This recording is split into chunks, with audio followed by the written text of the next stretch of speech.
Hey, everybody, welcome to another episode of Crimes, Killers, Cults, And beer. and Beer. True crime from the point of view of two crazy Florida men. Crazy as it I'm comes. I'm crazy Florida man Bill. And crazy guy, Paul.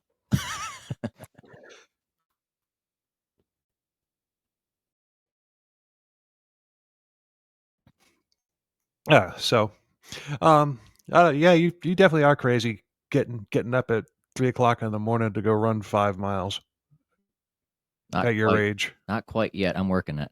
I'm working it. Yeah. So I think you may have me beat there in the crazy department because just the thought of that makes me want to puke. It's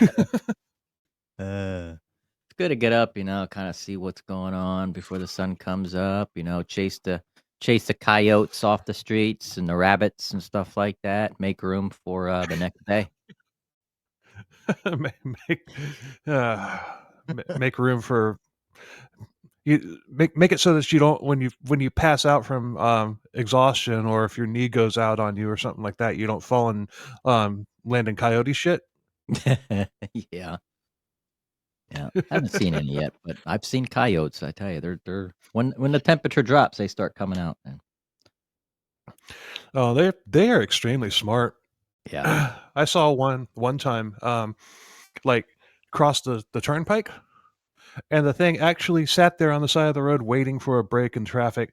Crossed the southbound lane, yeah. jumped over the little barrier, did the same thing, waited until there was a gap, and ran across the street. The other thing. It's Wow. like a lot of animals. They'll just like, oh, let's just run right across the street, and bam. Yeah, Especially iguanas. yeah, yeah. Squirrels, possums, iguanas, Raccoons. Well, raccoons, no, well, yeah, raccoons, yeah, definitely. yeah, Deer, armadillo. armadillo, pretty much anything except for a coyote. Yeah, I- but that impressed me when I saw that. I was just like, holy crap.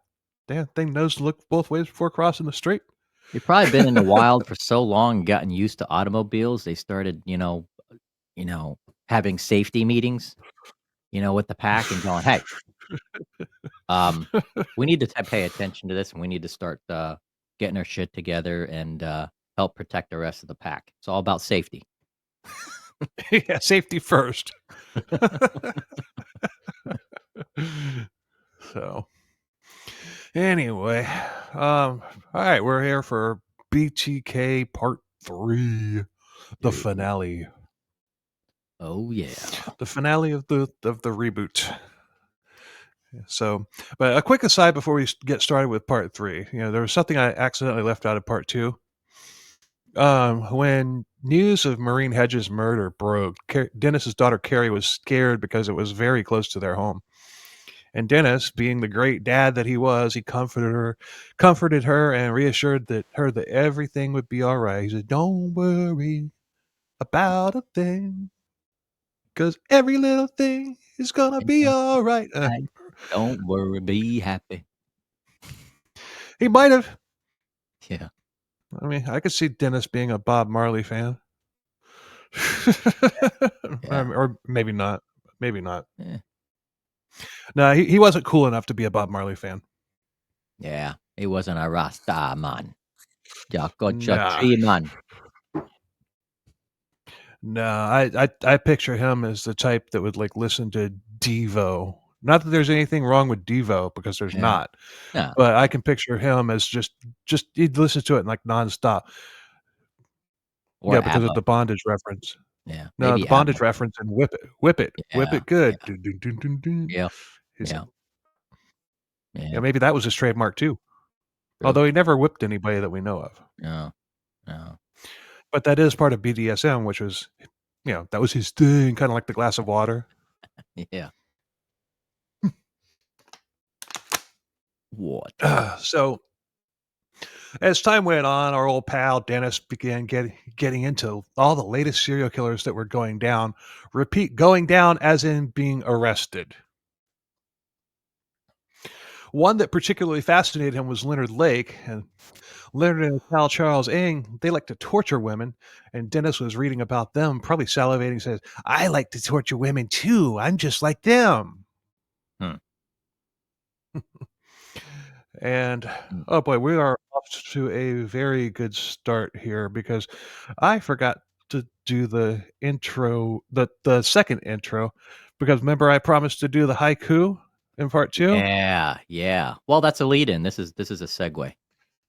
Yeah, so I did do it.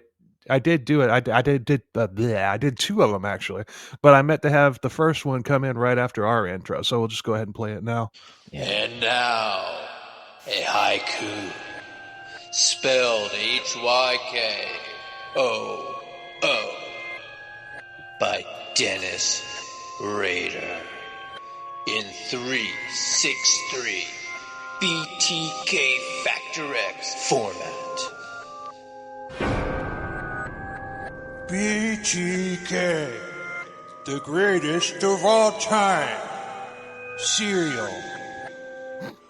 Poetic Strangler. Me, Dennis. I poem. I like poems big lot. Factor X. Fox rhymes sex. Sex and 6 rhyme fox, yes. 3 haiku.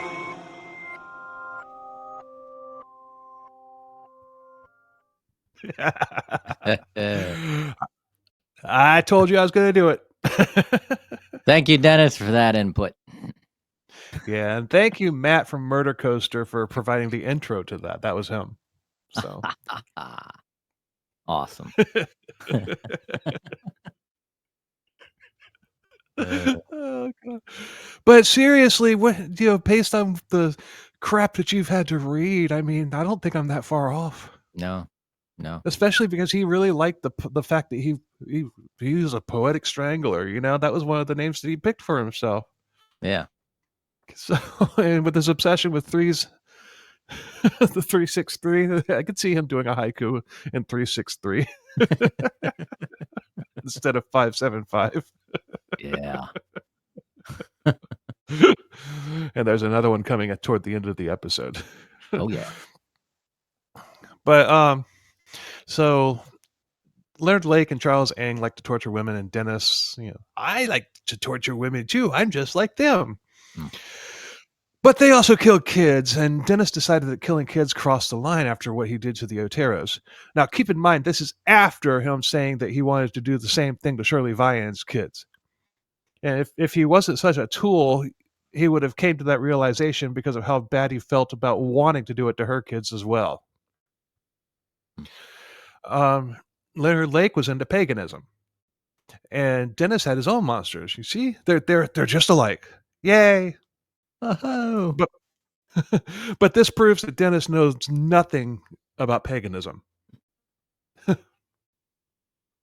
Lake liked to take pictures too, and Charles Ng was a kleptomaniac.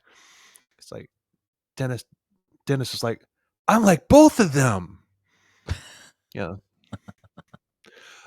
Lake killed himself, and Dennis considered it once, and they were like peas and carrots. Peas and carrots, man. Yeah, God. Leonard Lake and Charles Ng are 2 that we're going to cover at some point. They were a duo. Yeah. But another one he started drooling over was scorecard killer Randy Kraft. And he was one of the most prolific serial killers that this country had ever seen. And one of the absolute most sadistic and disgusting as well. Dennis and Randy were both born in 1945. And Randy was also able to lead a double life, and nobody thought that he could possibly be a killer. He loved raping men. Oh, wait, maybe not that one. But other than the gay man part of it, Dennis and Randy were twin flames.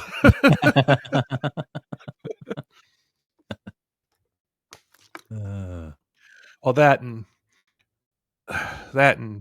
cutting off a man's balls while he's still alive and shoving them up his ass.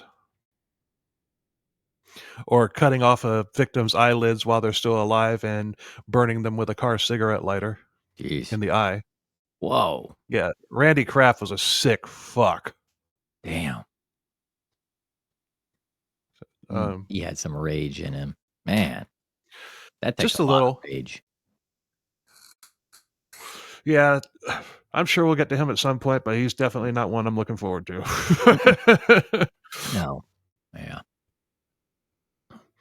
But they did have one thing in common, or there was one thing in common with these pukes that Dennis did not have. Take a guess. They were in prison or dead, and Dennis wasn't. Good.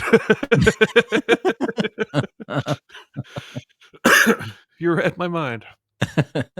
So, in late August of 1986, Dennis decided it was time to kill again. He was likely ready to up his clout after studying all of these serial killers that he was just like, and he wanted to do something crazy. He wanted to kill somebody on his lunch break. So he fixated on Vicki Wegerle, a 28-year-old mother, and he had seen her while driving around, and he began stalking her. He stalked her for 3 weeks, and in order to do this at lunch, he would have to arrange to be working in that area. No problem. He decided to play a ruse as a telephone repairman, and he already had technicians' clothes, so he took a Southwestern Bell logo off of a phone book and taped it to his hard hat. Wow. Original. Yeah.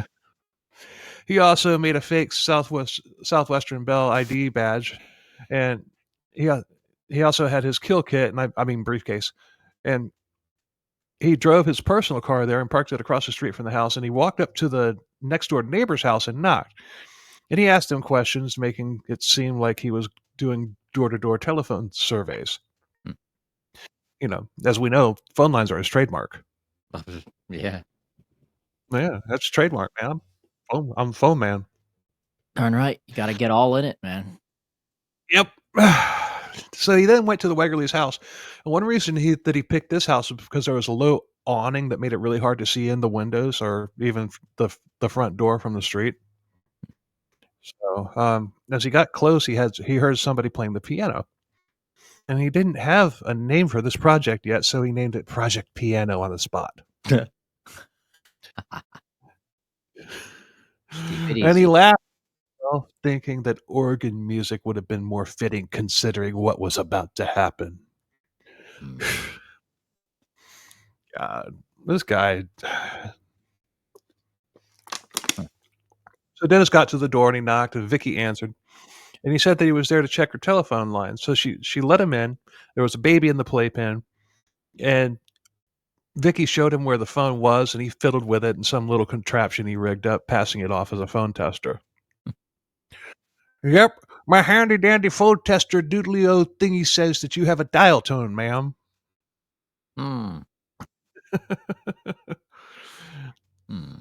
Although he had already cut the phone line because that was his trademark. Yeah. But obviously he wasn't going to tell her that she didn't have a dial tone because that would make her upset. And he didn't want her upset. He didn't want to Not yet. Not yet. She didn't want to get Not upset. yet anyway. Yeah.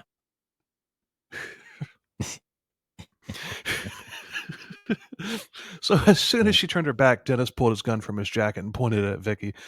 She was scared and she started to cry. She said her husband would be coming back home for lunch soon, but she was more concerned for the baby than she was for herself. And of course she was, because she was a good mother. He ordered her back to the bedroom, and he said he was going to tie her up, and she was upset. That just kills me. She was upset. Man. He used one of her stockings to tie her up, but she broke away and began fighting. And once again, Dennis says she fought like a hellcat. That's the second time he's used that word. I guess that's his trademark too. Yeah, hellcats. She scratched the shit out of his nose and face, and he would have to cover it up until it healed. And it doesn't say what he used to cover it up, although he would have been just fine in 2020. Oh, yeah.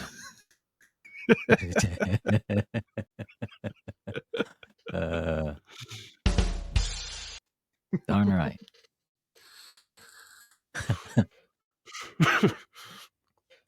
He said in the book that he left DNA under her fingernails, but he didn't think about it at the time, but he did worry about it later. He worried about the DNA underneath her fingernails, but not about all that jizz that he left everywhere. Yeah. Guess he wasn't good at priorities or No. thinking everything out. Got to have contingencies, man. I mean, it literally makes you. If anything was going to have DNA, it's that. Yeah. And It I learned in literally makes forensics. people. Yeah, I've got the book. It's like that thick of the FBI forensics manual. And one of the things they teach everybody in forensics is you leave a part of your evidence behind everywhere you go. It doesn't matter Yeah. when, where, how, everywhere. Yeah. It's a matter of looking for it. Yep. I mean, yeah, like if I yeah, it could be something. You're walking down the grocery store, a piece of your hair falls out and lands on the floor. Yep. You know. Yep. I mean, Yeah. Let's see. yeah. I need some noodles. Oh no, you know what? I don't need noodles. Let me put those back. Yeah. Yeah. I'll need. Do I have enough bottled water? Yeah, I think I got enough bottled water. I don't need the bottled water anyhow. Yeah, you just left DNA on it. Yep. Everywhere. So he finally overpowered her, and he strangled her, and he opened her clothes, and he took a few pictures. Dogs in the backyard were barking loudly, and he didn't know if she was serious about a husband coming home or not, but he got the hell out of there quickly. No water. Poor Dennis. Ah. Yeah. And actually, he hadn't cut the phone line. But he was dressed as a phone line worker. But he did take Vicky's purse, and he left the baby alone in the playpen. And he wants you to know that he didn't touch the baby, and the baby didn't see anything. Mm. So, good on you, Dennis. So the baby didn't get upset. The baby. Well, babies get upset like half of the day when they don't get. Yeah. Unless if they decide they want something, they'll coo, and if they don't get it in like a split second, then they're upset. Yeah.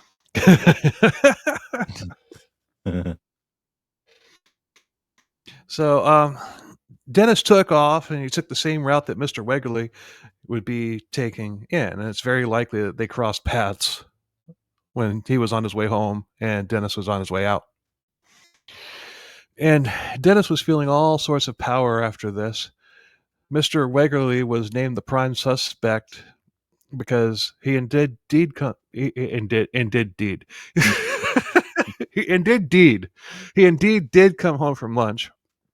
He came into the house, found the baby crying. He called out for Vicki, and he searched the house, and he found her dead in the bedroom, and he immediately called the police.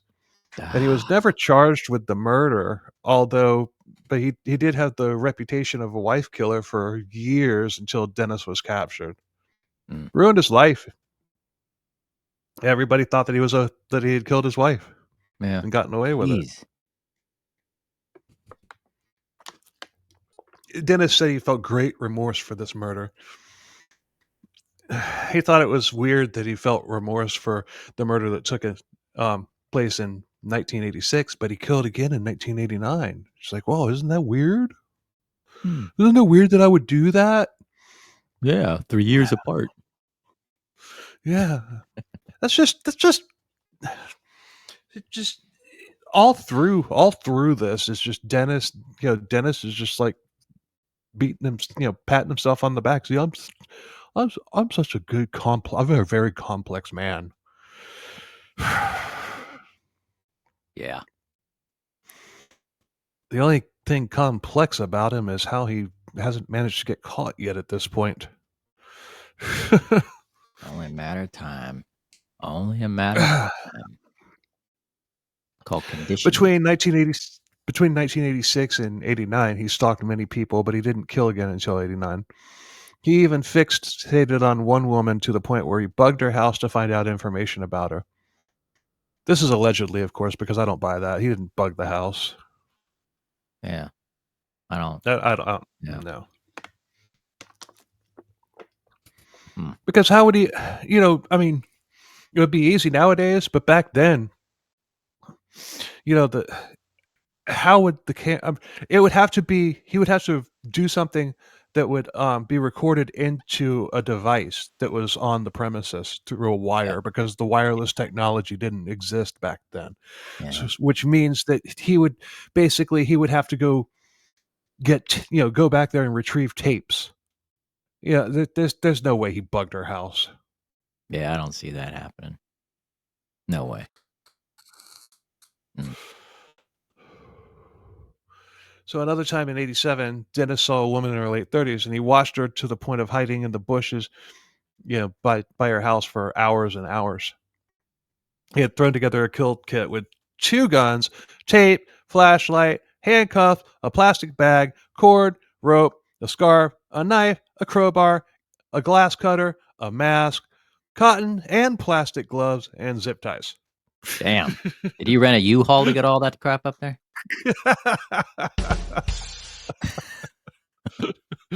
Maybe.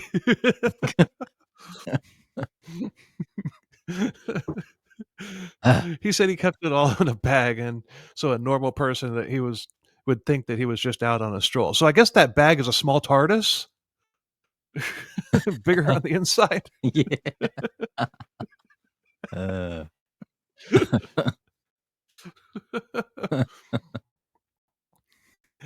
He knocked on the door. There was no answer, so he cut the phone line, which is his trademark.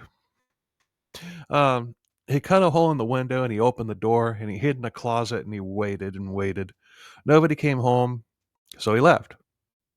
This is Maureen Hedge if she hadn't come home that night. Mm. December 31st, 1987, Mary Fager came home from out of town. Her husband's car was gone, so she figured that he or their 16-year-old daughter was out somewhere. And she found her husband, Philip, shot to death in the living room on the floor. She called 911, and when officers arrived, they found something even worse in the basement. Mm. Both of their daughters were dead in a hot tub. The 9-year-old Sherry was nude and had been strangled. 16-year-old Kelly Jo had been tied tight and dumped headfirst into the hot tub to drown. Jeez. There was a suspect, and it wasn't Dennis. It was a contractor named Bill Butterworth who had done some work on their house the day of the murders. He had emptied his bank account, stole the Fager's car, then bolted to Florida where police there located him. And then he was sent back to plain old Kansas for trial. Hmm. He claimed that he had entered the house, saw the bodies, got scared, fled, and couldn't remember anything else that happened that day. Yeah, right. I can't remember a thing. What happened? I don't know. Hmm. A few days later, an envelope containing a drawing of a young girl bound, lying next to the tub, along with a poem called "Oh God, He Put Sherry in the Tub." And the author of this poem was impressed with the murders, but he didn't claim credit. He actually said it's just like he actually said it, he was impressed with their technique. Mm. Investigators figured BTK had read about the murders and decided to stir the pot by sending the letter. Two things. One, the drawings didn't reflect the crime scene, and two, there was a BTK logo that was verified to be legit. And this Right. proved that, for one, BTK was local, and two, he was still among them. And later, Dennis did admit to sending the letter just to stir the pot. Huh. But if you know anything, but still, I mean, the gunshot, that's not exactly his MO. He's never killed anybody by gunshot. He's shot somebody, but he's never killed anybody by gunshot. Yeah. Now he had a logo. Yeah, it was the capital B with like dots in the middle of them, so he's like making boobs out of the B. Oh wow. With a T next to it, and then the bottom part of the T, he had like a angled up and an angled down for the K. Oh. All right.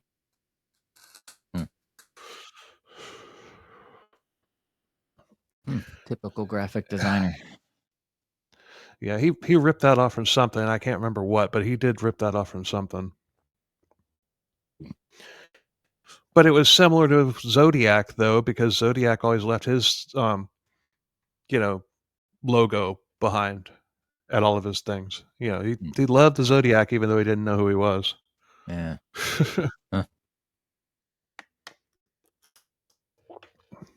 So the whole BTK logo thing was ripping off Zodiac.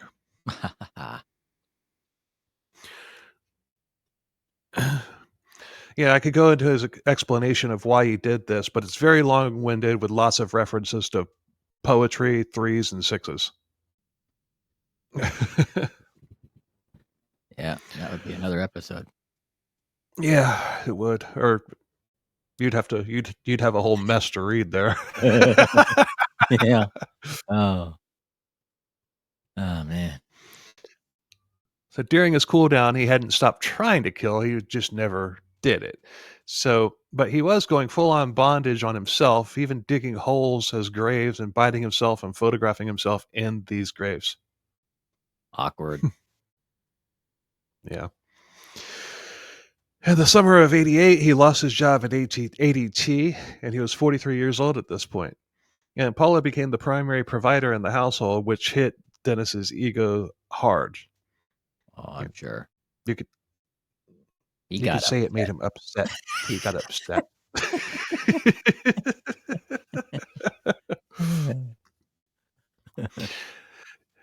Dennis hit the jackpot when he got a job with the U.S. Census. Oh crap. Sure, he was finding out exactly how many people lived in the houses, but he was going into more bondage at this point. Many plain old Kansas hotels were desecrated by Dennis and his sexy time. Oh man. Yuck. Ugh. He was addicted to it at this point. And he even made his own autoerotic asphyxiation contraption. He's got lots of pictures of himself that I'm thankful that I haven't seen. But although he was still trying to kill. He mentions one Project Cap in Topeka, where he broke in, but the victim was a no-show. How dare she? How dare she? How dare. Oh. I don't think I need a new camera. Do you? I don't think so. Yeah, that looks good. Yeah. Yeah, it was just the lights and I just had to move it. That's all. Yeah. Yeah. It looks fine. It looks as good as yours almost. Yours is a little bit better. Yours is a little handles the darker a little bit better than mine does. But Yeah, it's just it's got a lower light tolerancy for it because it's that in general the studio's fairly dark other than the soft lights that I have up. yeah, I got stuff lights. I got a set of them. Yeah. But so now we arrive in January of 1991. The sexual predator instinct had really come back. He was 46 years old, and private bondage parties couldn't satisfy him any longer. Dennis fixated on 62-year-old Doris Davis, and she lived near a dog kennel, so she was Project Dogside. Oh.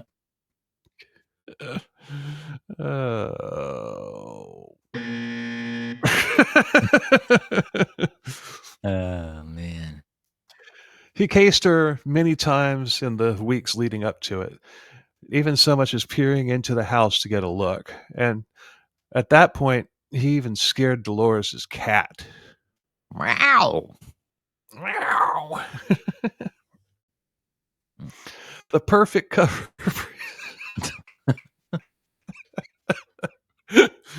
The perfect cover presented itself for a second time. A Boy Scout outing. He once again arrived early to get everything set up. He said he had to go into town for something, so he went to his parents' house, and his parents were out of town at the moment. He suited up and put together his hit kit, and then he drove by a Baptist church where the scout team had stored some things for alibi. Dolores's house was actually on the other side of the church, of this same church's cemetery, which he walked across. Huh. So he arrived, and since he was short on time, he just threw a cinder block through the sliding glass door. Oh my God. Wow. That's escalating a little bit. Yeah. Being a little bit Dolores ran out. noisy. Huh? Being a little noisy. It's like, Just a little. yeah. Dolores ran out thinking somebody had ran into her house with a car. Dennis had used his original story about being a wanted man, and all he wanted was food and water, or food, money, her car, and to tie her up, and then he'd leave her alone.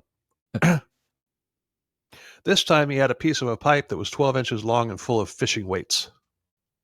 Yikes. Yeah, Dolores said that she's like, you can't be there. Dennis said, "Ma'am, I have a club, a gun, and a knife. Take your pick." Dolores said that she was expecting somebody, so although Dennis wanted to spend some time with her, he really didn't have a lot of time, so he handcuffed her in the bedroom. He says she complained the entire time, and I bet that if he were to tell the story in 2024, he would say that she was a total Karen. Oh, yeah. Even though he's a Karen. Well, we'll find out at the end of this episode how much of a Karen BTK is. He then yanked the phone cord out. That's his trademark. Trademark. He then talked a bit, which calmed her down a little bit. Yeah, just the keys and some food. That's all he wanted. Yeah. He gathered that stuff. And Yeah. He's like, "Hey, honey, Huh? He's like, "Hey, honey, be calm. Don't get upset. I'm just Don't here, get upset. and I'm just here, and gotta get my stuff done and get out. Just don't be upset. Yeah. All right? Don't be upset. He then gathered that stuff, and he got a glass of water. That's another one of his trademarks, remember? He got a glass of water. Yeah. He probably had 2 glasses of water because he didn't get his water at the previous murder. Mm-hmm. The Wegerles. He then pretended to leave. But Doris had said that she had some news. Once he came back, it's like, surprise! I did it. I'm BTK. Dolores said that she had some new shoes in the car, and he asked if he would bring them in for her, which he actually did. Oh, nice. So at that point, Dennis tied Dolores with pantyhose and removed the cuffs.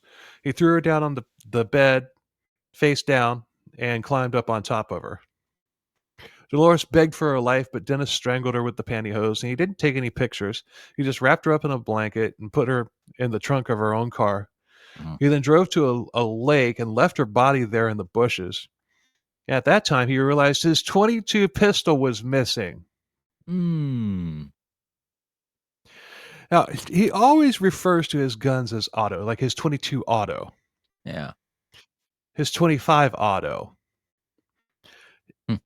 Does he realize that those guns are not automatic? They're semi-automatic. No, he doesn't. He has absolutely no clue. Wow. Mm. But he went back there. He went back to Dolores's house and he found the gun. He had dropped it when he smashed the sliding glass door.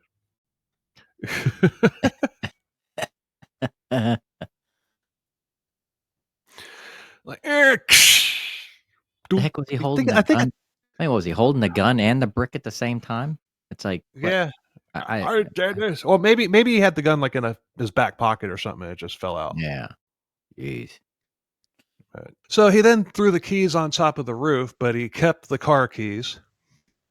He then went back inside, stole a camera, her driver's license, and he stashed them in a box in the woods, which he would come back for later. He then went back to the Baptist church and retrieved his car, and then back to the lake to retrieve Dolores' body. He then loaded her into his car and he made sure to drive very carefully so not to get pulled over.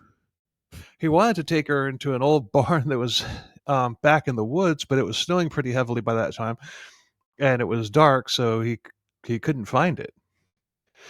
So instead, he dumped her under a bridge, and then he went back to camp like nothing ever happened.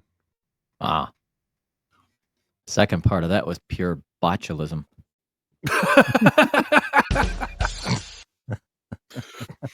I forgot about that. Botulism.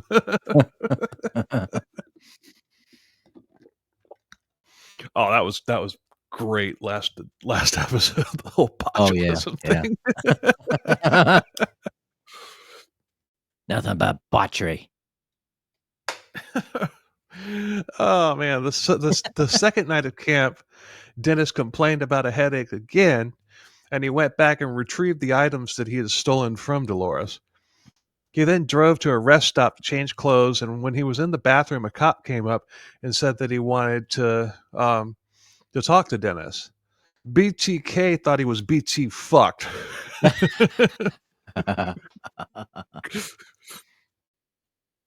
He had a gun on him, and he told the cop that he was a wanted man and that he would need his money and his police car and his gun, and that he would have to tie him up. No. No. He said he was a scout leader and he was on his way there after going into town and for some supplies. Yeah, he did have his scout clothes with him. He then went from the rest stop to where he had left Dolores, and he put a porcelain mask on her and took some pictures of her, and you can see those pictures online. Not that you would want to, but they're there. I'm not sure, but I'm wanting to say something similar happened to Henry Lee Lucas with the police at a rest stop and how he had to talk his way out of it. I think I could be wrong about that. I could be actually, yeah, I am wrong. He and not his tool murdered somebody at a rest stop. That's what that was. Okay. Yeah, we covered those episodes. Yeah, we covered Henry Lee Lucas, but that was some 40 episodes ago. I don't remember.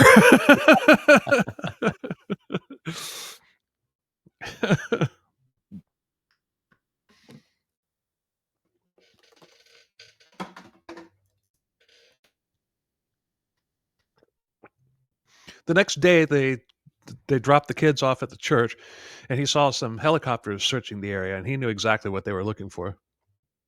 The body was found. Everybody was talking about BTK again after both Dolores and Maureen's murders, and he was nervous for a month or two. Dennis had been unemployed since 1990 after the census had let him go, and he contemplated suicide, and finally, in May of 1991, he landed a full-time job, a compliance officer. Oh, man. You said finally. Huh? Yeah, when you said finally, I was like, oh, man, he killed himself? Ah, please. You look at the page count of these notes. Yeah, but you never know. Hey, the story. Well, we're gonna cover his funeral for 20 pages. He had a twin brother. We're not even halfway through this episode yet. Yeah, his twin brother came out of the woodwork. Yeah. A BT clone. Like Paul McCartney and William Campbell. I don't know that. I heard about that story. Oh man, I have heard about conspiracy theories that Paul McCartney that exists today is actually a clone. I have heard that. Yeah, that he actually died in a car accident in the 60s, mid-late 60s, and a guy by the name of William Campbell, which looks exactly like him, took his place. Huh. Interesting. Mm-hmm. All right, let's move on. Yeah, one of the reasons why he was bummed was because he had tried to get a job as a cop and as a security guard, but he was turned down. It was likely due to his age. If a 47-year-old man isn't going to be able to land a job as a rookie cop. No. But compliance officer was low-level law enforcement, and he got a badge. Ooh. And this was the perfect job for a prick like Dennis. And he, of course, was a very effective compliance officer. He came up with new animal control laws, of course. He liked killing animals anyway. And he would ticket people for junk cars, litter, unmowed grass, etc. And still, he was irritated because he had killed 10 people and gotten away with it. Why wasn't he big news like Jack the Ripper, Zodiac, or the Green River Killer? Why wasn't BTK at the big boy table with the rest of them? Damn it! I want to be at the big boy table. Right? I'm big boy. B it stands for bind, but it also stands for big boy. Yeah. I'm big boy Dennis. I deserve to be at the big boy table with the Green River Killer and Zodiac. He hasn't worked hard enough. So I think that he would literally take this frustration out on everybody. And he used his job to do it because his job was basically, giving him permission to be a dick to everybody. Oh, yeah. He's now a certified dick. Yeah. He would write you a ticket if your grass was just a millimeter over the regulated length. He would be out there with a ruler measuring it. If your dog got loose, he would pick it up without warning and euthanize it and then fine you. There was a young woman in her mid-20s that Dennis had fixated on. He never said if he was planning on, killing her, but he was probably spanking the monkey, thinking about her every night at least. He would always act awkward around her, and one day she got a new boyfriend. And Dennis flipped out. Oh my God, no! He got upset. Dennis was upset.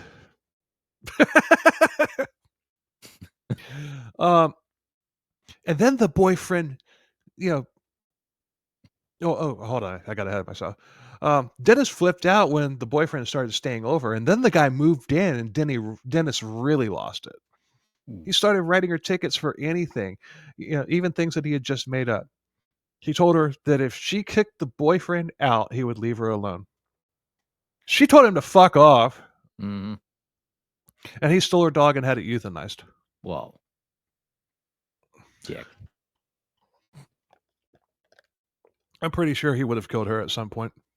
Yeah. Or at least tried to.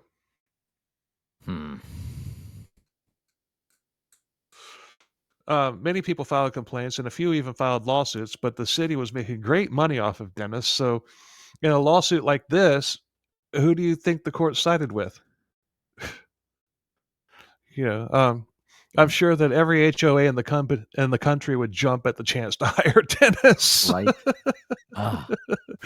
Gestapo of one. Yeah. I will never live in a neighborhood that has an HOA. I won't. Yeah, they're awful. Yeah.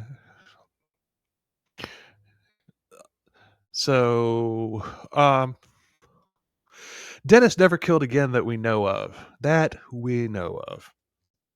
And he never stopped trolling either. He had a fantasy called Twin Peaks, which is a mother and daughter duo. And this fantasy came after the news came out about David Parker Ray and Cindy Hindi, the toy box killer. He wanted to capture a mother and daughter, the daughter aged 10 to 12 years old, and this fantasy involves his murder barn, or a murder barn, the one that he didn't have. Oh, yeah. He wanted the girl tied to a bed in one room with an intercom system set up. He wanted to torture the mother in another room and then blare the sounds to the daughter. And then from time to time, he would peek in on the daughter and tell her that she was next. He even had a pair in mind, but the girl was older than the one in his fantasy. I mean, that whole thing with I don't know if, do you know much about David Parker Ray, the toy box killer? Bits and pieces of it. Quite vague. Well, he had a shipping container set up and decked out as basically a torture dungeon. Ooh. And he had an intercom system in it. He had cameras set up, and he would talk to he would torment his victims that were tied up and everything in there. He would just talk to them like through the intercom Oh, system. okay. Speaking of intercom, And the second audio clip. no, don't play that one. Remember, No. we listened to it, and it sounded like crap. Oh yeah, that So one. Ah, yeah, yeah. yeah. That one wasn't that good anyway. I wasn't being original. I was copying something that I had done on a previous episode, and it didn't come out very well. Yeah, it was pretty choppy. I was like, "What?" Yeah, I don't know why it sounded good when I did it. I don't something must have happened when I sent it. Something it got maybe got a little bit corrupted or something when I sent it to you. I Either don't that know. or it's how it's uploaded into the server here or into the file or something. I don't know because it sounds the clip sounds good. The one that you sent me. I don't know. Maybe it must be the buffering or something Oh, through the program. okay. So it happened when it got uploaded. It must There. have So been. you listened to it. Okay. Yeah. You watch? Well, we can try it. Yeah. Yeah. We can try it. Or did you? If Yeah. it sounds like crap, we could dub it. Yeah, I can drop it in for the audio. Yeah. But we'll try. Okay, this is Officer Dennis, compliance officer.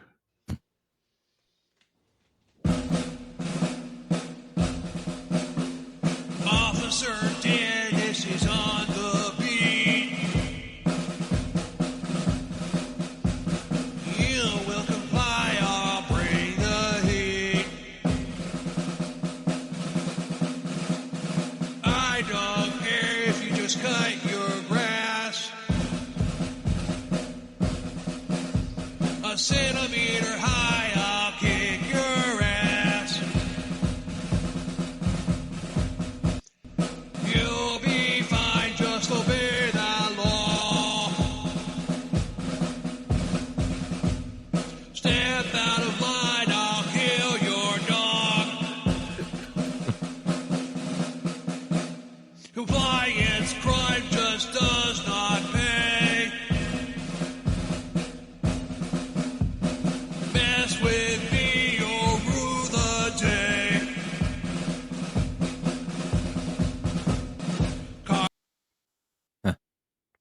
Officer Dennis. That sounds a lot cleaner than Yeah, when it did. tried it the first time. Yeah, it did. Huh. That's cool. Although I think I cut off the last part of it, but oh well, you get the point. Yeah. Because you heard it cut off there at the last second. Yep. Yeah, he started to say something. Yeah. Oh well, it's all right. You get the point. Officer Dennis, compliance officer. So, as time went on, more and more serial killers were being caught. And it was still driving Dennis crazy that the whole new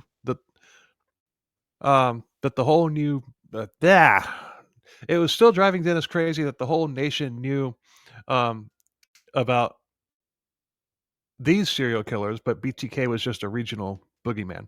Mm.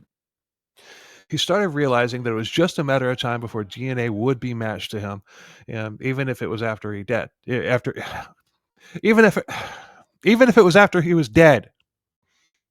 The reality of the fact that although he could get away with his crimes if he died, eventually everybody would know who BTK was, unlike Zodiac or Jack the Ripper. He started disposing of lots of, but not everything, from the hidey hole. Hidey hole. January of 2004, the Wichita Eagle reporter Hearst Laviana published a retrospective article about it being 30 years since the Otero murders. He also mentioned that few people even remembered the BTK cases anymore, and that the local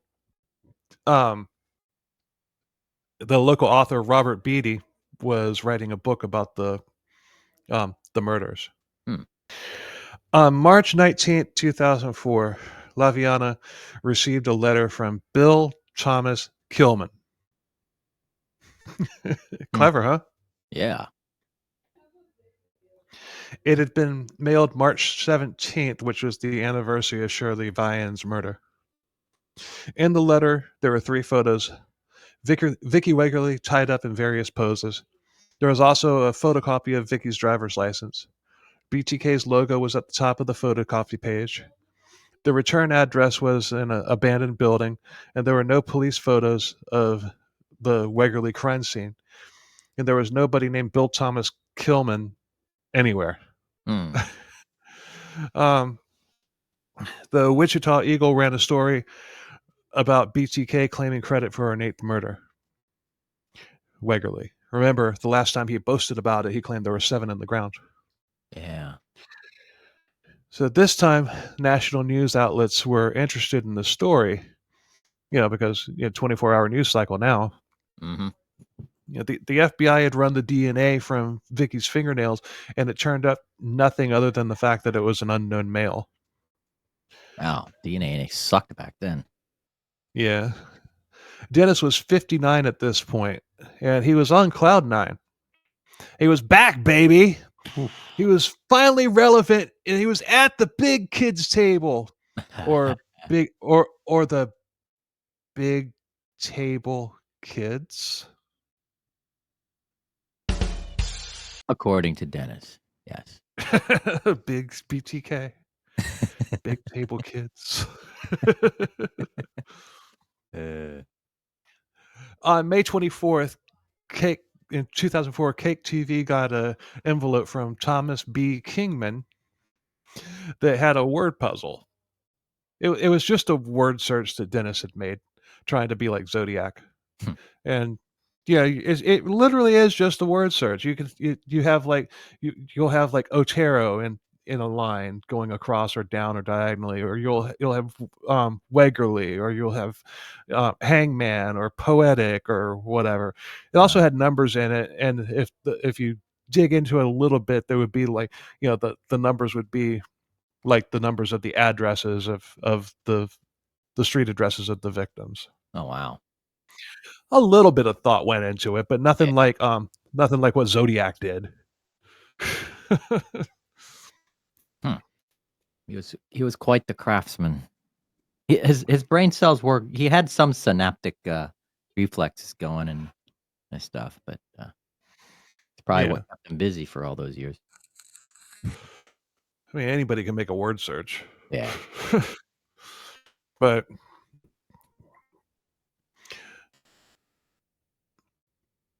it also had photocopies of 2 handmade ID cards that he had made and a special officer badge. Officer Dennis's badge, baby. He is special after all. He's special. He's special. Yeah, these badge, this stuff, the ID cards and the badge didn't have anything to do with anything. It was just Dennis being Dennis. But there was a list of chapters from Dennis's idea for a book. Take it away, Paul.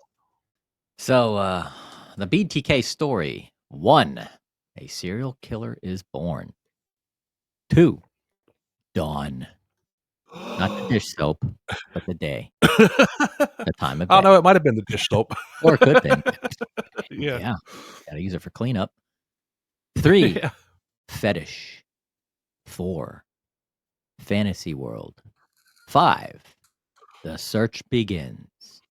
6, BTK's haunts.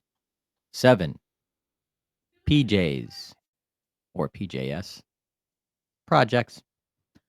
Yeah. 8, Mo ID reuse. Ruse. Ruse. Oh, ruse. Okay, ruse. It was like that was like a MO, like modus operandi, MO ID ruse, like fake IDs. Okay. Number 9, hits. Number 9. Number 9. Number 9. Number 9. Number 9. Number 9. Hits. Yeah. Well, you were talking about Paul McCartney. That's reminded me of it. Number 10, treasured memories. 11, final curtain call. 12, dusk. Ooh. And number 13. Will there be more?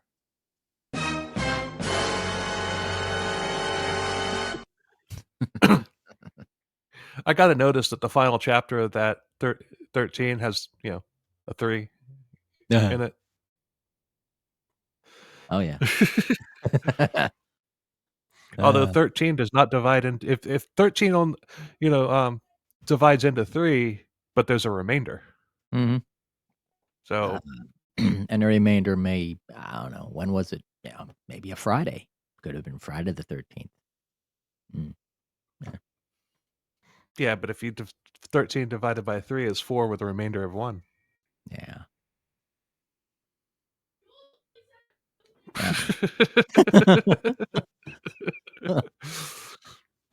I cannot think like Dennis. Me either. I hope he listens to this podcast, and I hope he's like, "You're right. 13 divided by 3 is 4 with a remainder of 1." Right? Don't make me upset. I like your Don't show. make me upset.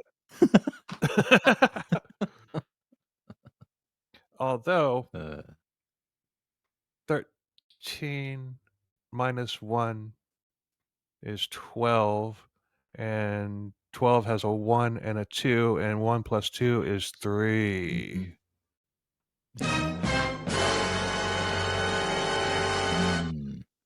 And that's what that number think I 1 just- stands for, is there is I- one more. I think I just cracked the code. Wow.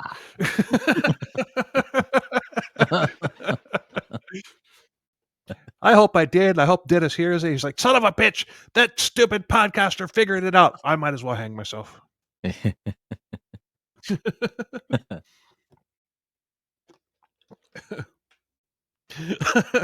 Also, a police badge was thrown into the mail slot at the library.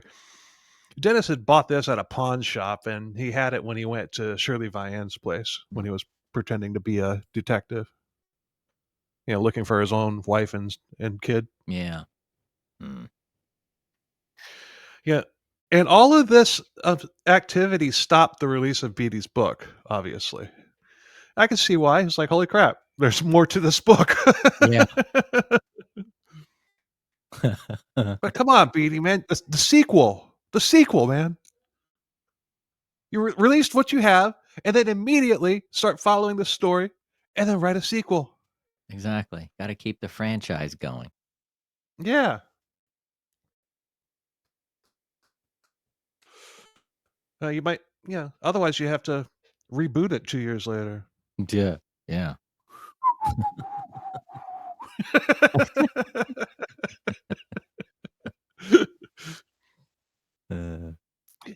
June 13th, 2004, a man was on his way to work when he discovered a brown envelope taped to a stop sign. It was labeled BTK Fieldgram. It had the table of contents for his book once again, as well as a drawing of a nude woman bound and hanging from a pole. It was captioned, "The sexual thrill is my bill." It also had a narrative from a fictitious book called Death on a Cold January Morning. It was a detailed account of the planning of the Otero murders, as well as sexual fantasies about torturing females. His primary target in the Otero murders was Julie. Yeah, he was thinking that she was alone in the house. He was planning on kidnapping her and driving her to a secluded spot in the country, raping, strangling, and then dumping her. His name for himself in that narrative was Rex. So put a knife in that.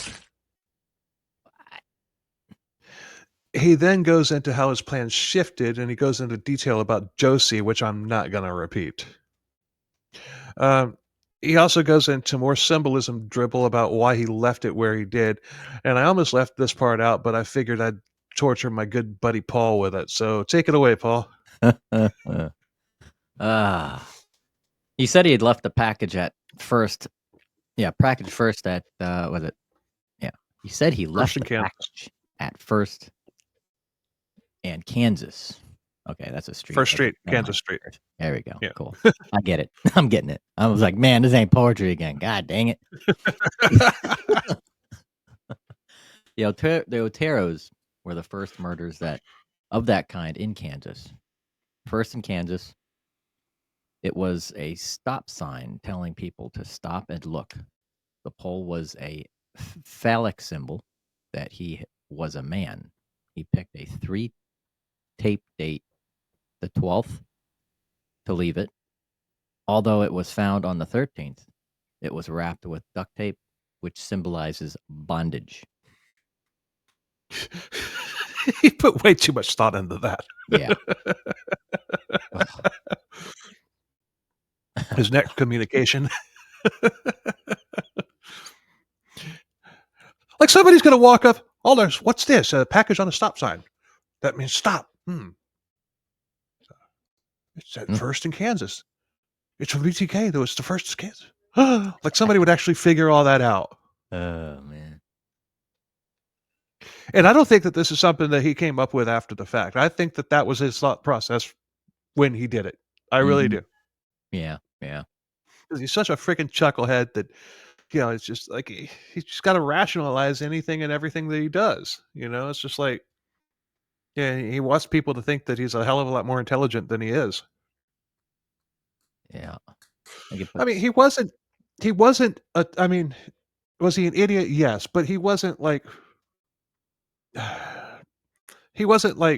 mentally impaired or anything like that. He had like, he may have even had a little bit of above average intelligence, a little bit, but still just the shit that he did was stupid.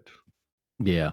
Maybe too much of the emotion is raging within him while it's actually being done, that he loses his mind and forgets simple stuff. Could be. His next communication had a warning.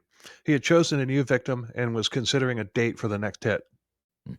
And now seems as good of a time as any to introduce the detective that had been on the forefront of the investigation the entire time. Ken Landwehr.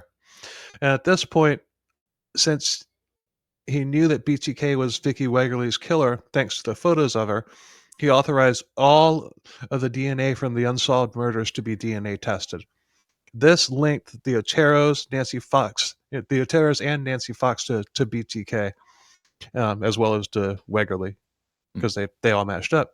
In press conferences, he began addressing BTK directly. Oh. Or remember that FBI profile in part 2? Keep the killer talking. Well, that's what he was doing. Landwehr is a rock star, man. Getting cold in here. But Dennis would later say that he trusted Landwehr, but he always somehow felt like he was one step ahead of Landwehr.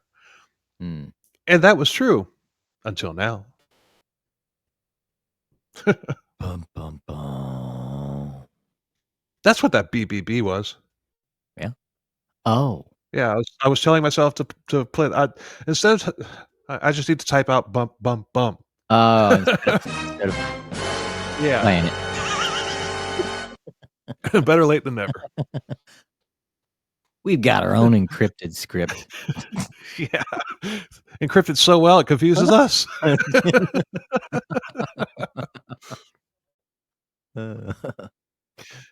July 17th, 2004. A library employee emptied a return box at the library, and there was a plastic bag with papers in it. And the employee saw the BTK logo and called the police. I ain't touching that. I ain't touching that. The papers had a 2-page story called Jakey, and it also had a picture of an adult man in bondage. Jake Allen was a 19-year-old high school student. He was a valedictorian. He was a good and smart kid. And on July 4th, 2004, he turned down a date with a girl in class. And then 8 hours later, he was found dead strapped to a railroad track 35 miles south of Wichita. Whoa. His clothes were found nearby. And it was thought that he had either gotten himself mixed up in something bad or he had just killed himself. Hmm. Now, BTK claimed Jake's death as his, saying that that he had bondage and homosexual fantasies. Jake did. He Mm. said that he had met Jake online and indulged him, and then when they met up in person, he killed him.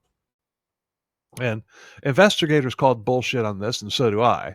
You Yeah. ain't gay, BTK. Mm. BTK may have been a lot of things, but gay was not one of them. Yeah. But also there were no messages or emails on Jake's computer talking to anybody about gay fantasies. Yeah. So Dennis did stalk several other high school girls, but he never did anything. He planned on a grand finale where he would torture a girl much worse than anything prior, as well as rape her in every way possible. Mm. He had a contraption in mind, which was most likely ripped off from David Parker Ray, the toy box killer. Mm. He claims to have been ready to pounce, but there was too much activity in the area when he was going to do it. Late in the day, October 22nd, 2004, a UPS driver was picking up packages from a drop box.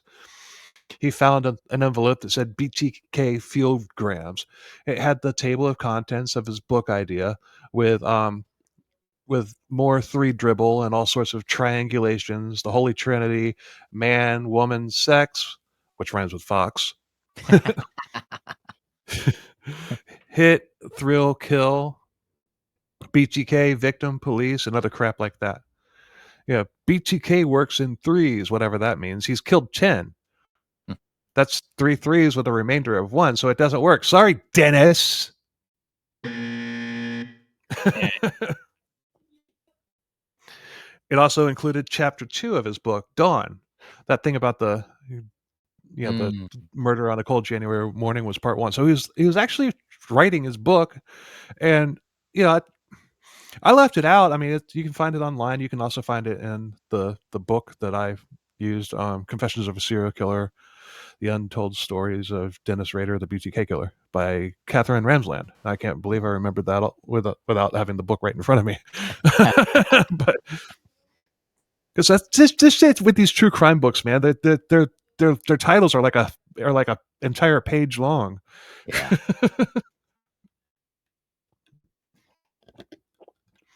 But so he actually was. I mean, and it wasn't. I mean, an editor could have made it a really compelling read. So he had the, like I said, he wasn't a total idiot. I mean, yeah, he had good ideas for a structure of the book, Yeah. but like I said, he would have needed an editor. But Dawn is his childhood, and he talks about how Mama shaved him for jerking the gherkin, and how he fought back. She whipped him, and he actually got aroused by it. One thing. Now, I actually did listen. After I finished these notes, I actually did listen to the original, part 1 and part 2 when we covered that initially, and oh my god, it was so painful to listen to. But in there, in there, I did say something like, "It's the exact opposite of disturbed and down with the sickness." Oh. instead of David Dramian saying, "Oh, mommy, please don't hurt me again," Dennis was probably like, "Oh, mommy, please hit me again." Hey, at least something good came out of those 2 crappy ass episodes. Right. I had totally forgotten about that, and then I listened to it. I'm like, "Oh, okay, that's funny." Mm. Oh, the nuances. I couldn't not. I couldn't leave that out. Yeah, of this one. Yeah, yeah. That was good. So by now, great. Now people are going to be listening to those 2 episodes just to hear what I had Okay. initially said. By now, December 2004, the media and the police were paying less and less attention to Dennis the Menace. He would call Cake TV and the police, and nobody was just taking him serious anymore. He called in a bomb threat at a convenience store. There was no bomb. There was a BTK package waiting there, but he had hidden it too well, and it wasn't found until 2 days Oh my later. God. Wow. The box contained a knockoff Barbie doll with its hands tied behind its back. I get the knockoff part because Barbie dolls are expensive. Oh, yeah. You can just go to Dollar General and pick up, like pay $2 for one. Legs are going to pop out if you move it, but Yeah. but its hands were tied behind its back, and there were 2 pages in it called Project Fox or PJ Foxtail. Hmm. This contained the details of Nancy Fox's murder, including how much he got off on her murder. Sparky big time. That's what he called his geyser of Dennis juice that he left all over Nancy in the bed. Oh, wow. Sparky big time.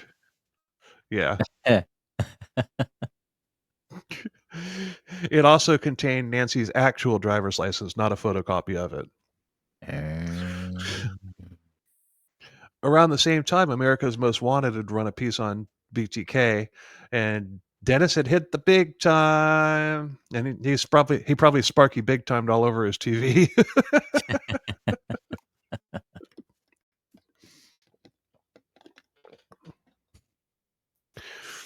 Be interesting to see that episode of America's Most Wanted because and I'm sure it's on YouTube somewhere. If it's not on YouTube, I'm sure it's on Tubi or something. But Yeah. That's but probably in the searchable on YouTube, you know? yeah. But in the book, it said that episode of America's Most Wanted got a couple things wrong, and I'd be interested to see what those were. Mm. So January 25th, Cake TV got a postcard from BTK. It had the name S. Killett at 803 North Edgemore Avenue. Remember what that address was? Oh. Ooh. No. That was the Otero's address. Oh, okay. Yeah, the Oteros. Okay. It said that there was a box of Post Toasties cereal box that had been left between 69th and 77th on North Seneca, or 69th and 77th North on Seneca Street. Huh. He wanted to know if anybody had found it. So police found the box, and it had another Barbie knockoff, and it was tied up with a noose around its neck, which was attached to a small piece of PVC pipe, obviously referencing Josie Otero. Mm. There were more There were more entries into his so-called BTK book, as well as some jewelry. And the card also mentioned a Special K cereal box at a Home Depot. Huh. That should be You easy see to where find. well, Maybe. and there was luck cereal. involved with this one. Yeah. An employee said that he had found a Special K box in the back of his truck when he got home a couple days prior, and he threw it away thinking nothing of it. Luckily, the trash hadn't come yet, and they were able to retrieve the box. But I've seen some reports that said that the garbage truck was literally coming down the street when they got to it. I don't know if that's true or not, or if it was just sensationalism to spice up the story. But regardless of whether that's true or not, it's an interesting tidbit.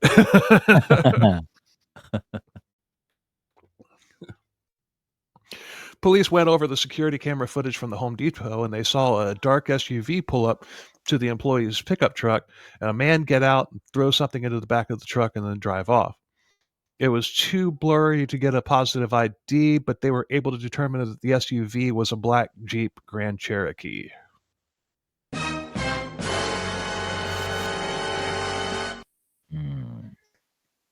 The box contained a blue necklace, some writing on pages, more BTK dribble.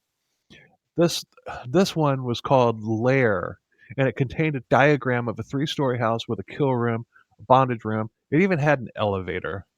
Whoa. Now, The Lair is basically an H.H. Holmes Murder Castle ripoff. There's a very long description of it. So rather than go over it here, I'm just going to put the pictures on the social media pages, which will be all of which will be linked in the episode notes. If you're not on our social media, if you're not, you should be. Yes. That's where you put all the fun stuff, all the homework. And I'm serious. If more people interact, I'll be more active on the social media. I haven't been as active as I normally am, which isn't as much as some. But the reason I haven't been lately is because we've been like stockpiling these episodes, getting ready for your deployment, and I just haven't Yeah. had time. Yeah. But Yeah. so this is where it gets good. Dennis in this box asks if he can communicate safely by floppy disk. And he tells the police to be honest, and if it was safe, they should put an ad in the classified section of the newspaper that says, Rex, it will be okay. Huh. Once he saw that, he'd know it was safe to proceed, and he'd send a test floppy.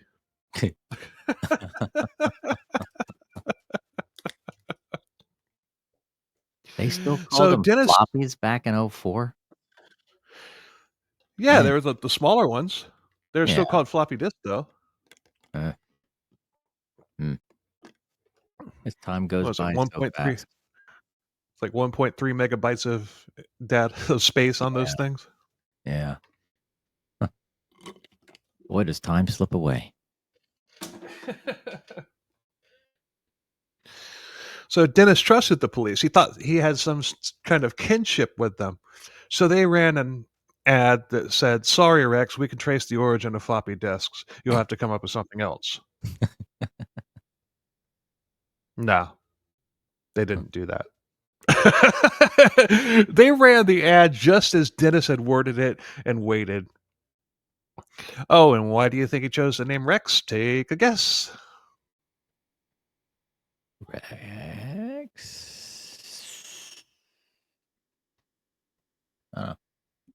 It was because in chapter 1 of that thing, he had called himself Rex.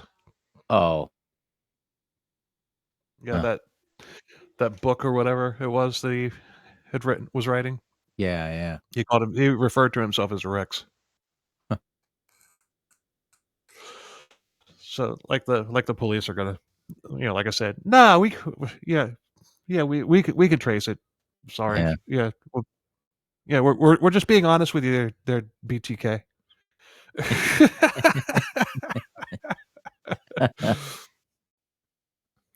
So, okay, for the symbolism of the cereal boxes.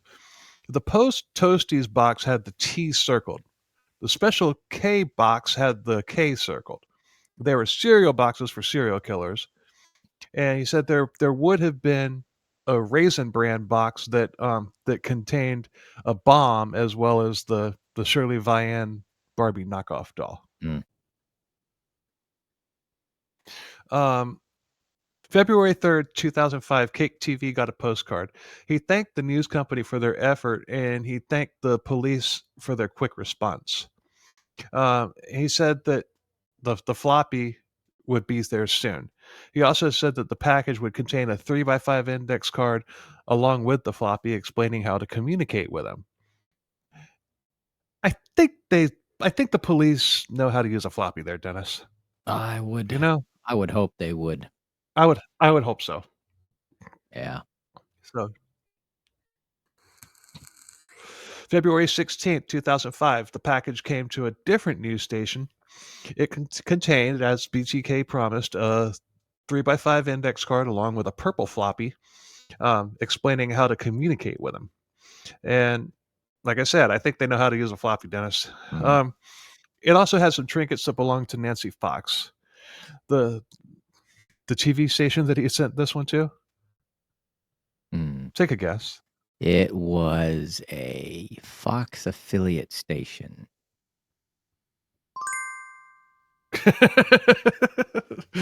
Oh, the Yeah. So symbolism. yeah, I think Cake TV was an ABC affiliate. Um, and so, but he had never sent anything to the Fox affiliate before, but because it had Nancy Fox stuff in it, hey, symbolism. I'm BTK. I'm smart. I'm symbolism. I'm the symbolic poetic strangler. But Dennis was excited because he was high tech now. He's using floppy disks and computers and stuff. And he had chosen a purple floppy because purple represents royalty. And you know, he is serial killer royalty at this point. I mean, he's at the big table kids now. Mhm. Yeah. Oh God. Oh, man. I'm having fun with this. I mean, so Ken Landwehr and his people got to work on the floppy. It had come from Christ Lutheran, which was the church that Dennis went to, from the president's office, from a man named Dennis. Yeah. Now, this is some high tech police work here that they did. They did a simple Google search of Christ Lutheran and revealed that a man named Dennis Rader had recently been elected to president of the church. Wow. That's some high tech shit right there. High tech. Ha They got his address, and they even found the black Jeep Grand Cherokee in the driveway. They had him. They had this son of a. ha. They had some DNA subpoenaed from Dennis's daughter, Carrie, from like medical visits. Yeah. Um, it matched on a familial level to the DNA found at the Ateros, Nancy Fox, and the fingernails of Vicki Wegerle. You going Ooh. down, Dennis? Ooh, ooh, ooh. Ha You're gonna be just like Son of Sam, just like the Toy Box Killer, just like the Hillside Strangler. Now you are gonna have that thing in common with them, you piece of shit. Right? You're gonna be in prison too.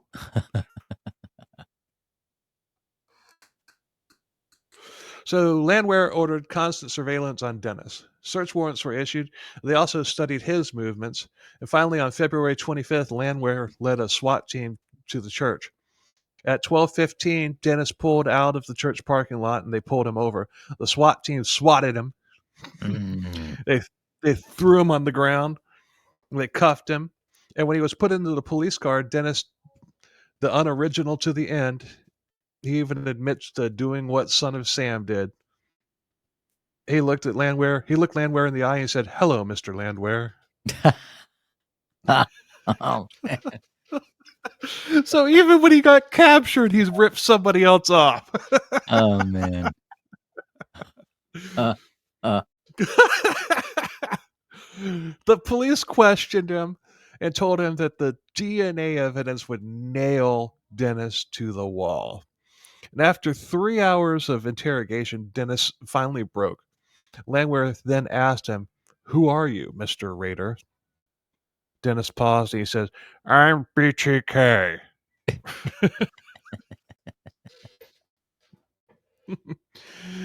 I'd like to think that that was the first time that he had actually said BTK, you know?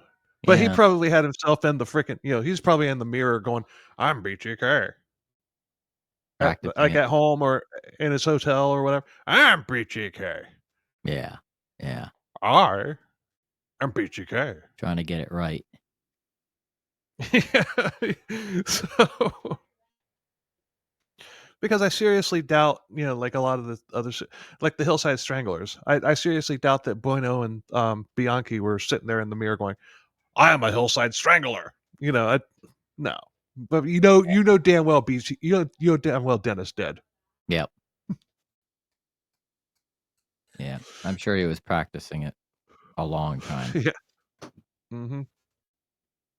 During the interrogation, Landwehr put the floppy disk on the table, and after he admitted to being BTK, Dennis asked, why did you lie to me? About the. It's like, I thought we were bros. You lied to me about the floppy.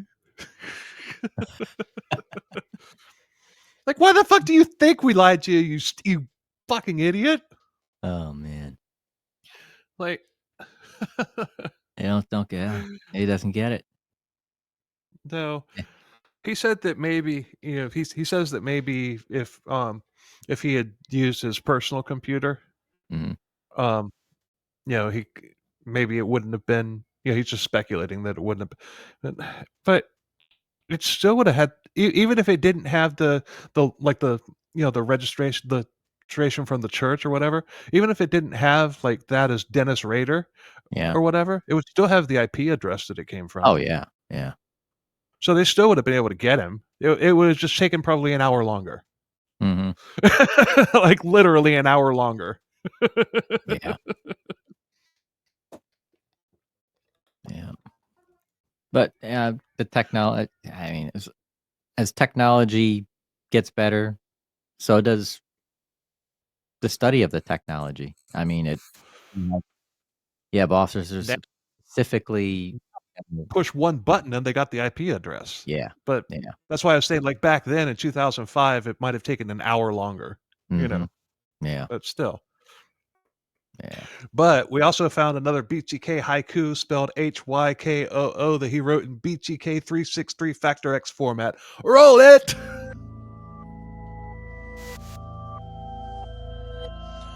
Floppy disk. Bad cop lied to Dennis. Son of bitch.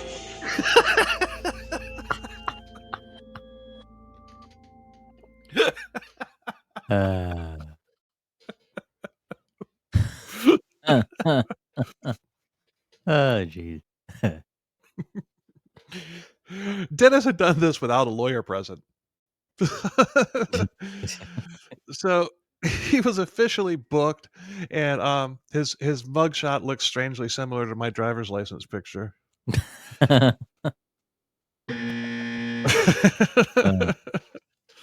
um, he then confessed to everything. 30 hours straight. It's just nonstop. He just would not shut up. Whoa. All of the evidence from the hidey hole was recovered, and Paula divorced him immediately. Dennis was evaluated and found fit to stand trial. He knew right from wrong. June 27th, the trial began. Court TV covered it too. The victims' families were there.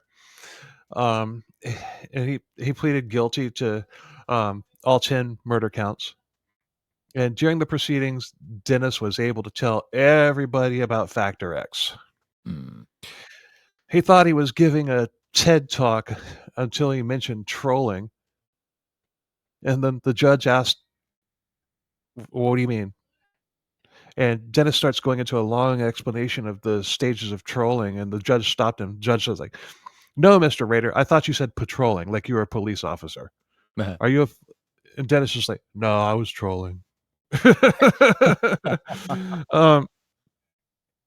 Although he could have said, "Well, I am Officer Dennis, compliance officer."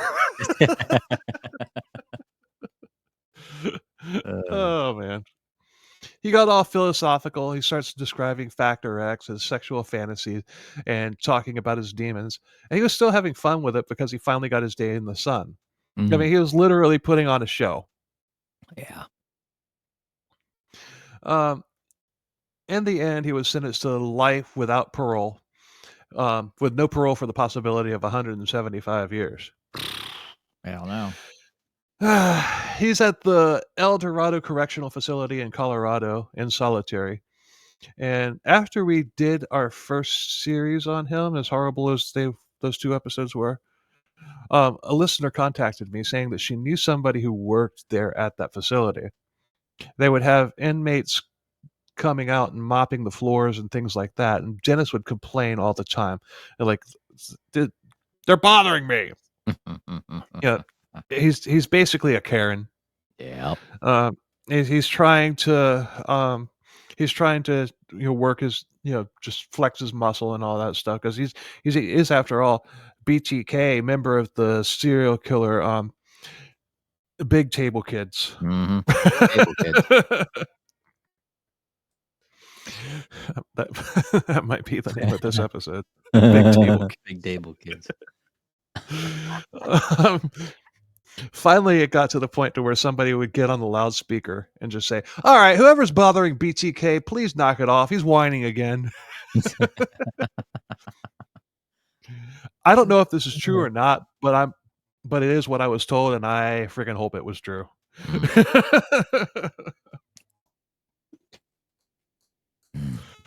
So Dennis talked about Factor X.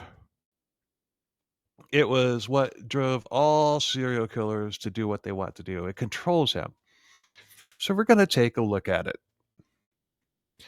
X comes from sex. It's part of sex, which rhymes with fox, apparently. He said that sex is the driving factor in human existence. Well, duh. Without it, there are no more humans, and not to mention the fact that it's fun and it feels great.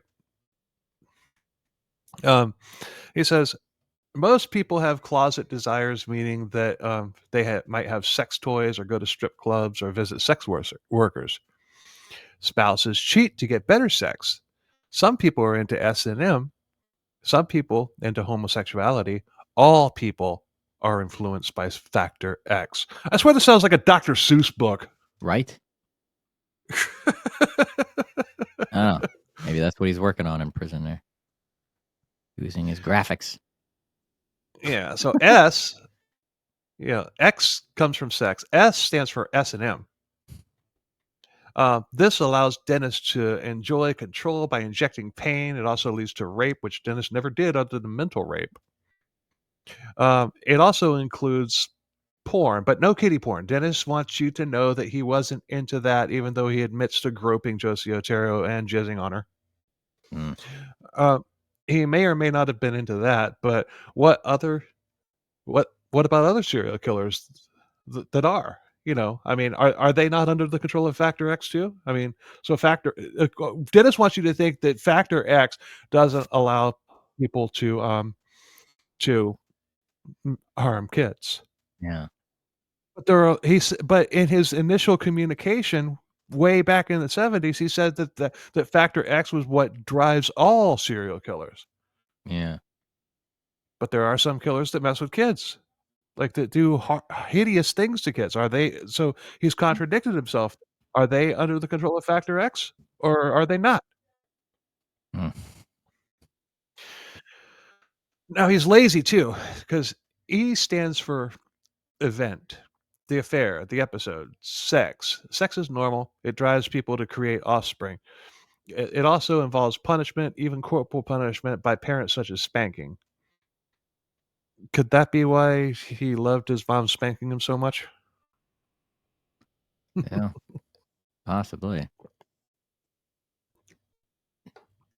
You better spank me. Nothing like a good kids party. God, what song was that? Better spank me. Nothing like a little hanky panky. I don't know. Is it No Doubt? I don't know. But Dennis says that he was raised Christian, married Christian, never used profanity or drugs, rarely drank, raised kids Christians, respected the law, but he turned out dark. So if everybody is influenced by Factor X, he is saying that Factor X has a light side and a dark side. Is Factor X the force? Or oh wait, no. Factor X is the Schwartz, and Dennis got the downside. Because there's an upside to every Schwartz, and Dennis got the downside. Got it. He got the downside. The dark. Yep. The downside. Yeah. The downside. One thing that I find strange is that Dennis is so obsessed with threes. Yeah, everything that he's saying about Factor X says that there are two sides to it. But trying to make sense of anything that Dennis Rader says is like trying to glue something with butter. Duh. Yeah. But as for what X stands for, that is a mystery of why some people turn out good and some people turn out bad. Hmm. So, like I said a minute ago, he's lazy. He can't even finish his own analogy. Yeah. Yeah. But there you have it. That's Factor X. I Wow. get it. I get it. Yeah. I, Yeah. It's an interesting theory. no, I don't get it. I mean, he's But trying to hypothesize something of his own delusion, and yeah, but and I really, really wish somebody had interviewed another serial killer and told them about how BTK said that Factor X drives all serial killers, Mhm. and asked them what they thought about it. Yeah. I wonder if You know, they've had at like least, a criminal huh? psychologist. I wonder if they've had a criminal psychologist look over this Factor X thing and see if they could put some sort of I'm sh- derangement syndrome to it. I'm sure it's been done. Or actually, you know, maybe not. Maybe a psychiatrist took one look at it, and just like toss That's this shit into the. bullshit. Yeah. this is Uh, this is just a delusional man child trying to make him, trying to flex on people. yeah. But but at least there was something alive telling David Berkowitz what to do, even if it was just a little puppy dog. Yeah.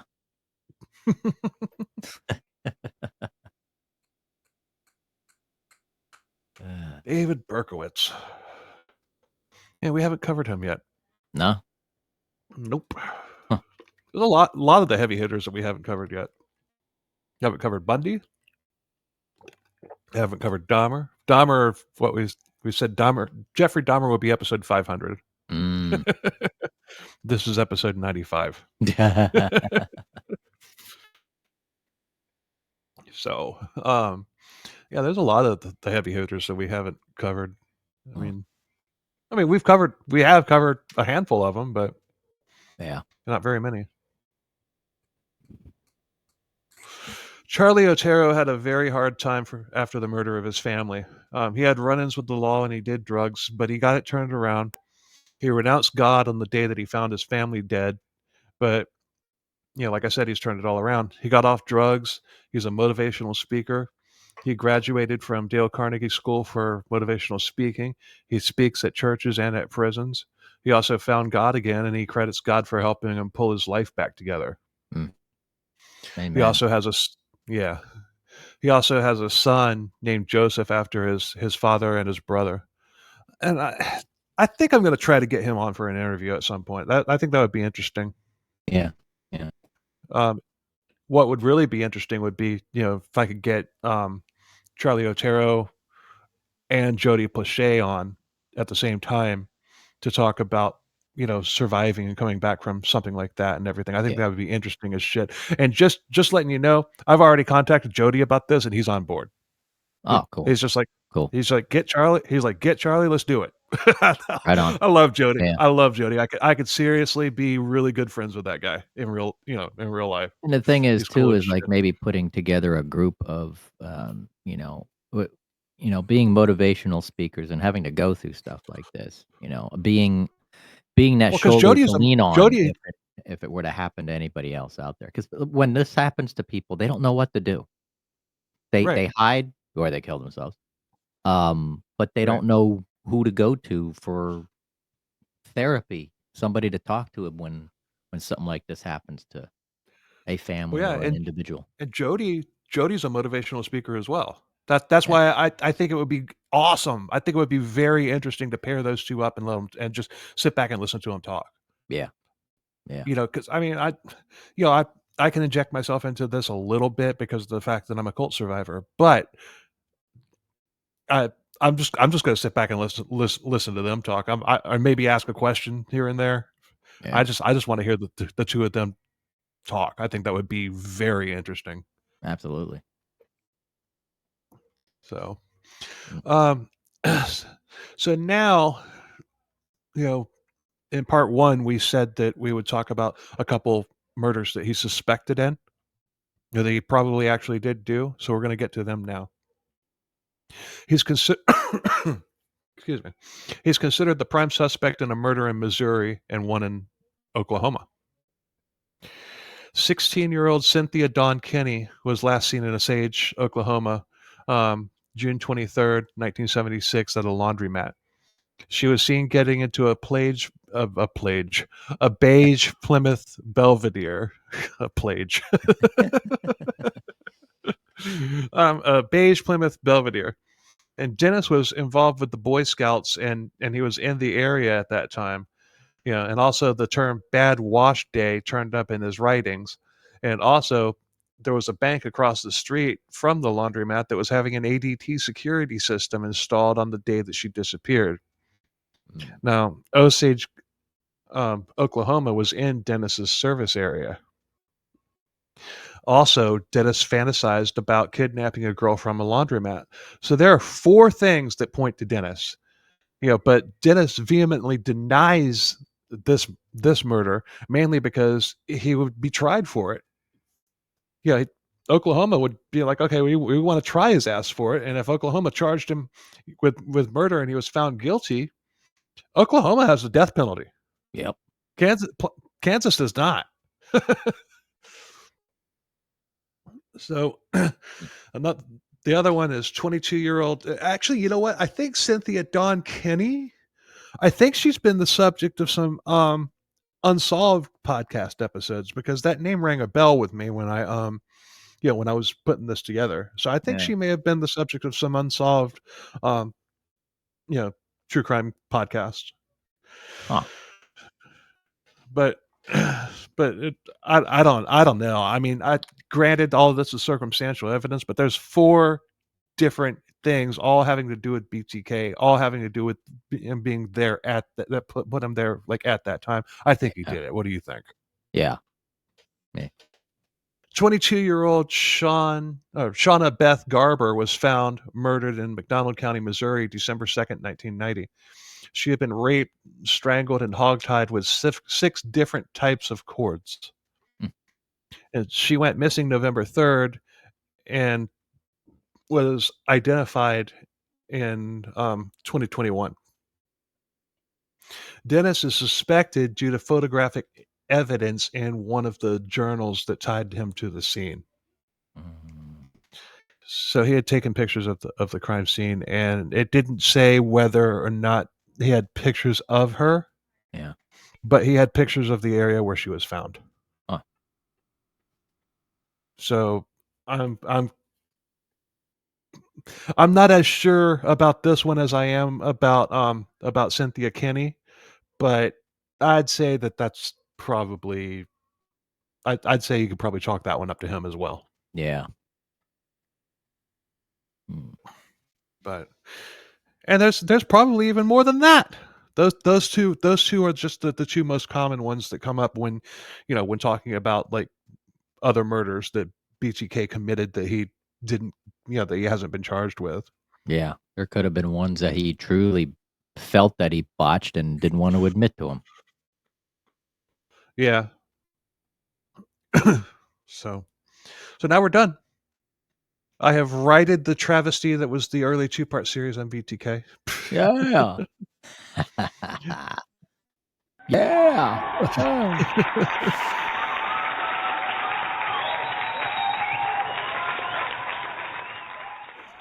Yeah, those 2 episodes have bothered me for a very long time, and I've finally done it. I've finally done it right. And now I'm done with BTK forever. And I just want to say to BTK right now, BTK Dennis, Officer Dennis, compliance, comply with this. Bite me. Yeah. So how old is he now? Oh God, he was born in 45, so Okay. 50. Yeah. Yeah. He was almost 90. Jeez. Damn, like 88 or 89 years old. 70. Wait, hold on. Did I do that? 79? Yeah. Oh, so he's almost okay. Yeah. Okay, 1945. Dude, Yeah, he's almost 79. Yeah, 79. yeah, he's almost 80. Yeah. And depending on the month, he's 80. I'll just say 80. A rounded number. Keep the threes out of it. No 3 for you, Dennis.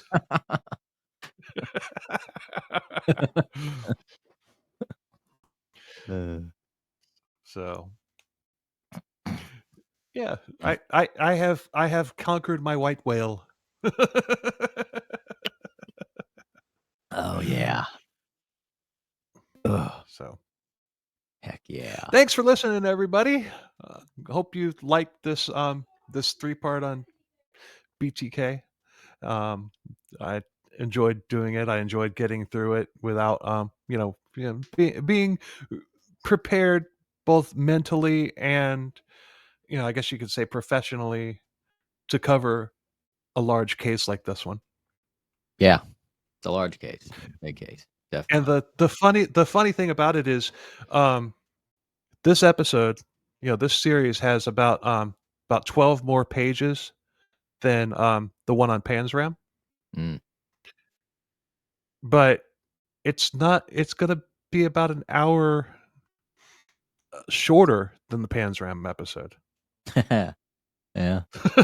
So that may be something, I'm if our episodes wind up starting to be shorter because of how how fast we get through it or Yeah. whatever than it has been, I'm okay with that. At first I was just like, no, but still this episode's still a long one, but still it's just like I'm not gonna flip out about it anymore because I know we've talked in like off camera about like, well, the episodes aren't as long.